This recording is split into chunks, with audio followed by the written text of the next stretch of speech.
Hello বন্ধুরা, কেমন আছো তোমরা সবাই? আশা করছি তোমরা সকলে খুব ভালো আছো। আমিও কিন্তু মোটামুটি বেশ ভালো আছি। চলে এসেছি তোমাদের সাথে নতুন ব্লগ নিয়ে। ব্লগ বলবো না, মিনি ব্লগ। আশা করছি ব্লগটা তোমাদের সকলের ভালো লাগবে। তো সবাই সাথে থাকো, তোমরা যে যেখানে আছো তোমাদেরকে সাথে নিয়ে আমি ব্লগটা শুরু করছি।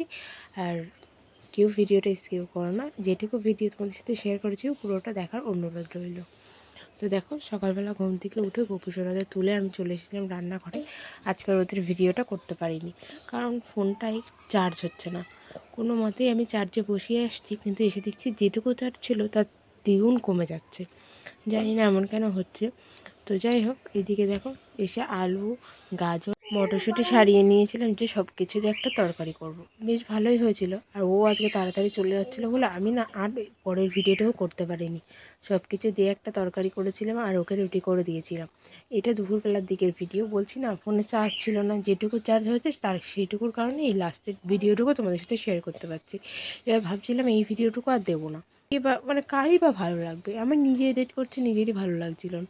কিন্তু ভাবলাম কিছু শেয়ার না করলে তো আর আমার মানে আমারও ভালো লাগবে না, তোমাদেরও ভালো লাগবে না, যারা আমার ভিডিও দেখতে পছন্দ করো। তো সেই কারণে যেটুকু করেছিলাম ভাবলাম ওইটুকুই এডিট করে তোমাদের সাথে শেয়ার করি আর কি। তো দেখো, আমি কিন্তু এদিকে বাবানের মাছের ঝোলটা বসিয়ে নিয়েছি। আর এদিকে কুমড়ো আর বিনস দিয়েছিলাম তরকারিতে। আর এদিকে জিওল মাছ দিয়ে বাবানের মাছের ঝোলটা করছিলাম। আর এদিকে দেখো বেগুন, আলু টালু কেটে রাখা আছে, সরষে মাছ এনেছে আর বাটা মাছ এনেছে। তো এইগুলোই, বাটা মাছটা সর্ষে বাটা দিয়ে হবে। তো সেই কারণে মিক্সিতে নিয়ে গেলাম বাটনাটা করার জন্য। ওই দেখো বাটনা করে এনে রেখেছি। আর এইদিকে দুধ জল দিয়ে নিচ্ছিলাম। দুধ জল দিতে দেখতে একটু পড়েও গেল। তো যাই হোক, তারপর বাবানের মাছের ঝোলটা লাভিয়ে নিয়েছিলাম। লাভিয়ে নিয়ে দেখো ওইখানে ঠান্ডা করার জন্য দিয়েছি। আর এইদিকে আমার শ্বশুরমশাই দেখো মাছ কাটছে, ছোটো ছোটো বাটা মাছ, সর্ষে বাটাতেই ঝোল করবে। আর এইদিকে আমার বাবান কিন্তু ঘুমাচ্ছে আর আমার শাশুড়িমা বিছনাটা ঠিক করে নিচ্ছিল। তো আমি বললাম, ঠিক আছে তুমি বিছানাটা ঠিক করে নিও, ওইদিকে যাও, আমি এবার এদিকের কাজগুলো সেরে নিই। এই দেখো গামলায় সব জামা কাপড় রেখে দিয়েছি বেঞ্চের পরে, এখনও ভাঁজ করিনি। ভাবলাম ঘরটা আগে ঝাড় দিয়ে নিই, তারপরে সব কিছু ভাঁজ করে নেবো। তো যেমন কথা তেমন কাজ, চলে গেছিলাম ঘর বারান্দা ঝাড় দিতে। তো ঘরটারগুলো ঝাড় দেওয়া হয়ে গেছে, এবার বারান্দাটাই ঝাড় দিচ্ছি। তো এই সাইডটা না প্রচণ্ড অন্ধকার। আর সত্যি কথা বলতে আমার ভয়েসটা একটু অন্যরকম আসতে পারে, আবার ঠান্ডা লেগে গেছে, গলাটা একটু পোষা পোষা মতো হয়ে গেছে। তো সেই কারণে প্রপার ভিডিও তোমাদের সাথে আমি শেয়ার করতে পারছি না। অনেক রিজন আছে এর পিছনে, অনেক কারণ আছে জানো তো। মানে একটা বাচ্চা সামলে, তারপরে সংসারের কাজ, এইগুলো না একা হাতে সামলে নিয়ে তারপরে তোমাদের সাথে আমি ভিডিও শেয়ার করি। এমনটা না যে আমি শুধু সংসারের কাজই করি, আমার কিন্তু একটা বাচ্চাও আছে। আর সবাই জানো, তোমরা আগে যারা আমার ভিডিও দেখেছো তারা তো জানো আমার বাচ্চাটা কতটা দুষ্টু। তোমাদের সাথে হয়তো ওর ভিডিওগুলো সেরকমভাবে আমি শেয়ার করি না, বাট যেটুকু শেয়ার করি সেটুকুতে তোমরা বুঝতে পারো। আর আমার বাবানের অনেক শর্ট ভিডিও আগের চ্যানেলটাই আমার ছিল। তো তোমরা যারা যারা আমার আগের চ্যানেলটাই ছিলে বা দেখেছো তারা তো জানো, এটা আমার কিন্তু দ্বিতীয় চ্যানেল। আগের চ্যানেলটা অনেক রকমভাবে ড্যামেজ হয়ে গেছে, মানে শেষ হয়ে গেছে আর কি। কীভাবে হয়েছে সেটা না অন্য একদিন অন্য একটা ব্লগে বলবো। তো দেখো, কথা বলতে বলতে কিন্তু ঘরটা ঝাড় দিয়ে নিয়েছিলাম, ঘর বারান্দাটা দিয়ে এবার চলে এসেছিলাম ঘরটা মোছার জন্য। তো তেমন কথা, বাবান কিন্তু ঘুমাচ্ছে, তাই আমি লাইট জ্বালিয়ে কিন্তু ঘরটা মুছে নিলাম। তাহলে আজকে এই ঘরের ভিডিওটাই করি, প্রত্যেক দিন ওই ঘর আর বারান্দাটাই তোমাদের সাথে শেয়ার করি, তাহলে আজকে এই ঘরটাও কিন্তু শেয়ার করি। তো তারপরে ঘর মুছতে মুছতে যা হয় আর কি, আমার বাবান উঠে গেছিলো। তো উঠে যাওয়ার সঙ্গে সঙ্গে আমি ওকে একটু লেবু রস করে দিচ্ছিলাম। তো ঘরটারগুলো মুছে আমি লেবুর রসটা করছিলাম। দেখো লেবুর রসটা কিন্তু আমি যেরকমভাবে করি, এই লেবুটা না অনেকটা বড় আর অনেকটা রস ছিল, অনেকটা। একটা লেবুতেই প্রায় দুটো লেবুর সমান রস ছিল। আর লেবুটা অনেকটা বড়, দামটাও অনেকটা বেশি, 22 টাকা নিয়েছে একটা লেবু। তাই বোঝো কতটা বড়। তো রসটা কিন্তু অনেকটা রস হয়েছিল। তো যাই হোক, এইটা দুটো লেবুরই সমান আর কি। তো তারপর দেখো বাবানকে কিন্তু আমি লেবুর রসটা দিয়ে দিয়েছিলাম।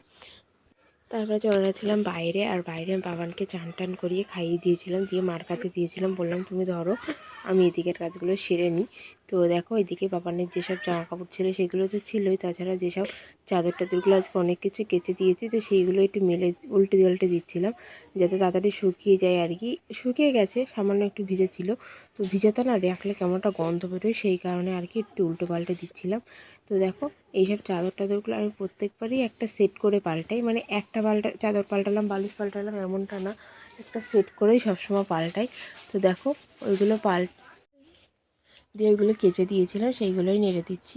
তো তারপর উঠোনগুলো একটু ঝাড় দিয়ে নিয়েছিলাম, কারণ প্রচুর পাতা পড়ে। আর এই পাতা পড়ে থাকলে না দুপুরবেলা কেমন একটা জাগে। আমি জানি দুপুরবেলা উঠোন ঝাড় দিতে নেই, কিন্তু কিছু করার নেই, আমাদের রান্না শেষ হতে অনেক বেলা হয়ে যায়, আর তারপরেই গিয়ে উঠোনটা ঝাড় দিতে হয়। তো দেখো কথা বলতে বলতে কিন্তু উঠোনটা ঝাড় দিয়ে নিচ্ছে, কারণ আমাদের উঠোনটা কিন্তু বেশ অনেকটাই বড়। আর এই দিকটা না প্রথমে কাঁচা ছিল, মানে আমি যেই সাইডটা এখন দাঁড়িয়ে আছি এখানে একটা লম্বা দাগ আছে, ভিডিওতে অত বোঝা যাচ্ছে না, বাট এই সাইডটা আগে কাঁচা ছিল, আগে অনেক রকমের গাছপালা ছিল।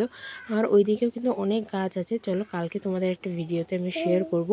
আমাদের এদিকে কিন্তু অনেক গাছ আছে, আমি কিন্তু অনেক গাছ এবার লাগিয়েছি।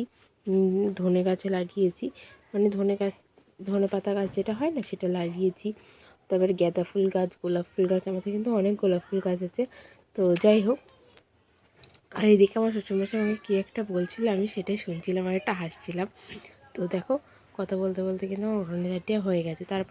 তারপরে গিয়ে দেখি আমার শ্বশুরমশাইয়ের রান্না প্রায় কমপ্লিট। তারপরে ওই সবগুলো সুন্দর করে গুছিয়ে ওর ভাতটা গুছিয়ে দিয়েছিলাম, দিয়ে গ্যাসটাগুলো সুন্দর করে মুছে নিয়েছিলাম। গ্যাসটা যখন আমি ভিডিওটা অন করি কিছুটা ভিডিও হয়, তারপরে না ফোনটা সুইচ অফ হয়ে যায়। সেই জন্য দেখো অল্প একটুই তোমাদের সাথে শেয়ার করতে পেরেছি, পুরোটা কিন্তু আমি শেয়ার করতে পারিনি। তো যাই হোক, তারপরে চান টান করে চলে গেছিলাম ঘরে, বাবারের সাথে খেলা করছিলাম। তো এই ছিল সারাদিনের ব্লগটি কেমন লাগলো অবশ্যই কিন্তু কমেন্ট বক্সে কমেন্ট করে জানিও। ভালো লাগলো অবশ্যই লাইক কমেন্ট শেয়ার